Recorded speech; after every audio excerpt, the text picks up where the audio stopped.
आज हम active passive में वाक्य कर रहे थे। इसके प्रश्नवाचक एक्टिव पैसिव वाक्य भी होते हैं, ध्यान रखें। प्रश्नवाचक यानी इंट्रोगेटिव एक्टिव वाक्य भी होता है।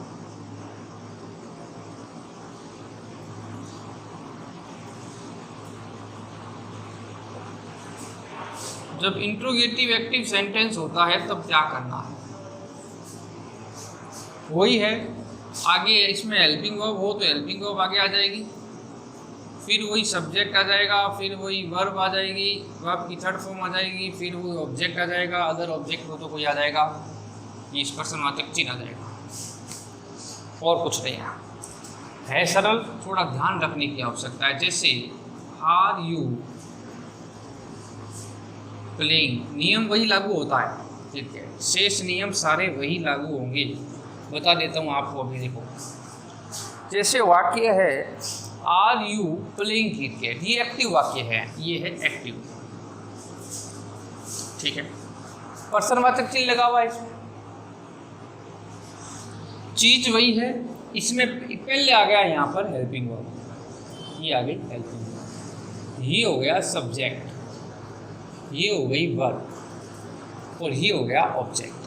पहले वाली पहचान जरूरी है, मैंने कहा था आपको। एक्टिव से पैसिव बनाते समय नियम है ऑब्जेक्ट को सब्जेक्ट में बदल दो, लेकिन प्रश्नवाचक हो तो हेल्पिंग वर्ब अगर हो तो अपने को क्या ध्यान रखना है कि ये जो हेल्पिंग वर्ब आर है ये किसके साथ आई है, यू के साथ। अब अपना ऑब्जेक्ट क्या है, क्रिकेट है। अब अपना ऑब्जेक्ट क्या है, क्रिकेट है।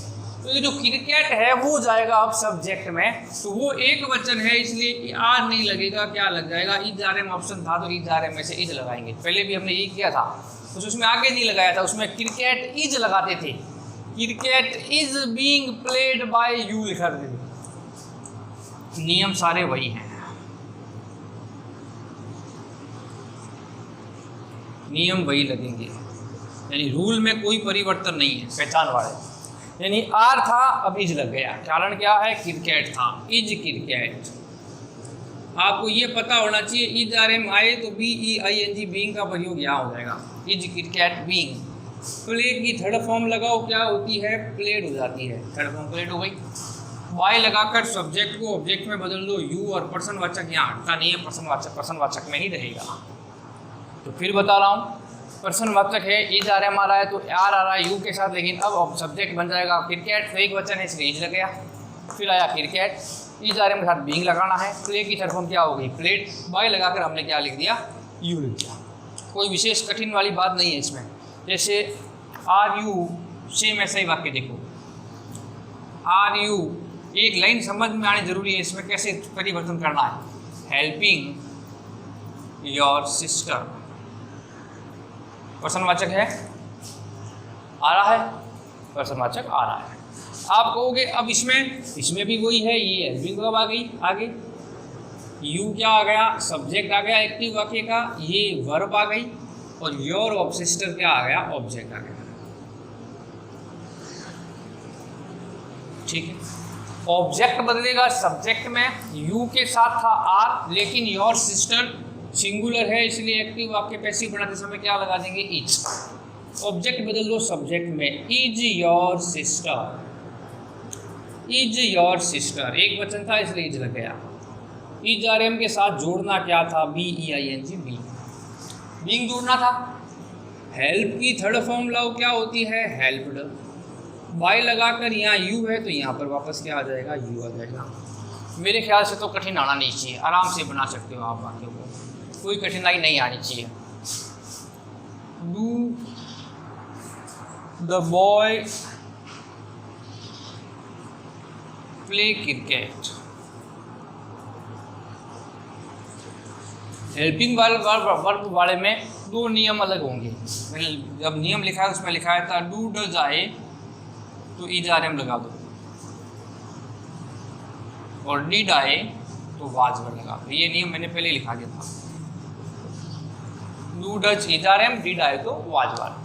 तो यहाँ पर प्रश्नवाचक है और डू आ रहा है, देखो डू आ रहा है, डू द बॉयज के साथ आ रहा है, ठीक है।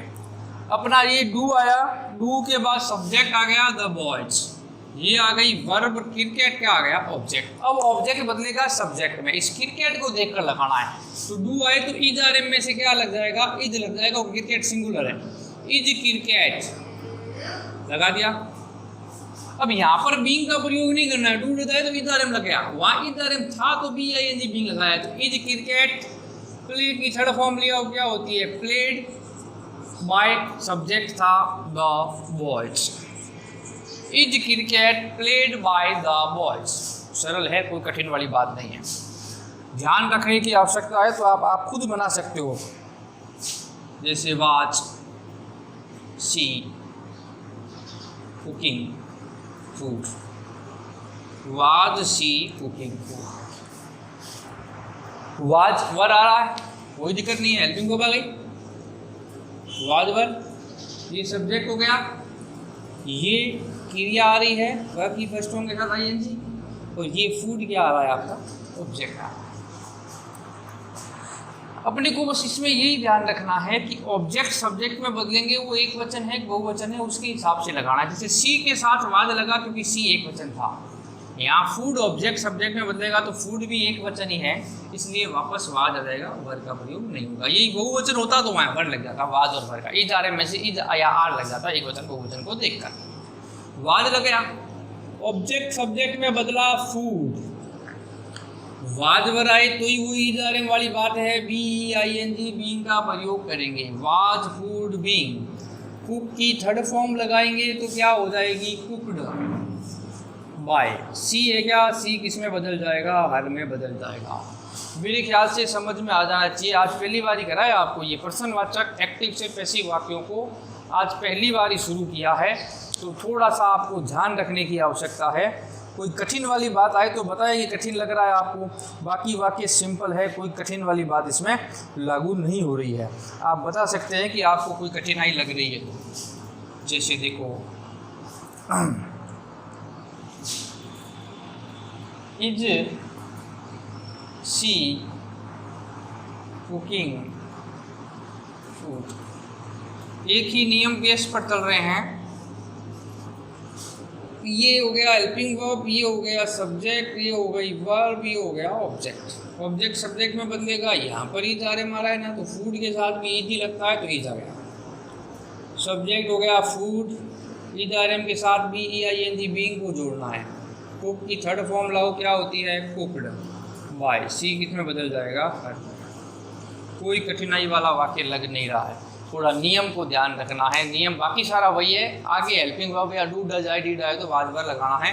ये आपको थोड़ा ध्यान रखने की आवश्यकता है कि किस प्रकार हम इसको लगा रहे हैं, प्रयोग कर रहे हैं। आज के लिए आपके लिए इतना ही।